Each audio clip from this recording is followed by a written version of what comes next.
ভারতের পেহেলাগাঁওকে কেন্দ্র করে ভারত এবং পাকিস্তানের মধ্যে টানা ৮৭ ঘন্টার এক রক্তক্ষয়ী যুদ্ধ হয়েছে।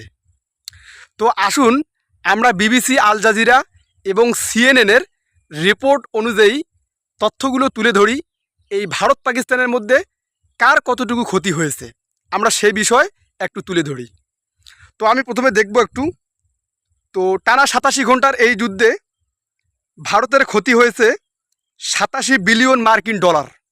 চিন্তা করা যায়, যেখানে বাংলাদেশের রিজার্ভ আছে বর্তমানে ২৭ বিলিয়ন মার্কিন ডলার, সেখানে এই ভারত পাকিস্তানের যুদ্ধটাতে টানা ৮৭ ঘন্টার এই রক্তক্ষয়ী যুদ্ধে শুধু ভারতের ক্ষতি হয়েছে ৮৭ বিলিয়ন মার্কিন ডলার। এটা কি মুখের কথা? এরপর আসুন আমরা পাকিস্তানের রিপোর্টটা জেনে নিই। টানা এই ৮৭ ঘন্টার মধ্যে পাকিস্তানের ক্ষতি হয়েছে প্রায় ৪ বিলিয়ন মার্কিন ডলার। ভারতের ক্ষতি হয়েছে ৮৭ বিলিয়ন মার্কিন ডলার এবং অপরদিকে পাকিস্তানের ক্ষতি হয়েছে মাত্র ৪ বিলিয়ন মার্কিন ডলার।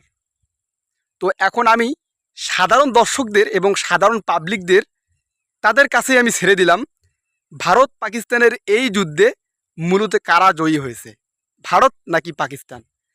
দেখেন, ৮৭ বিলিয়ন মার্কিন ডলার ভারতের ক্ষতি হয়েছে এবং ৪ বিলিয়ন মার্কিন ডলার পাকিস্তানের ক্ষতি হয়েছে। এটা কিন্তু আমার মুখের কথা নয়।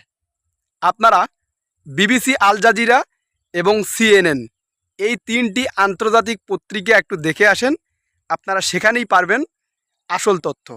তবে আমি যেহেতু দেখেছি তাই আমি আপনাদের সামনে একটু তুলে ধরলাম।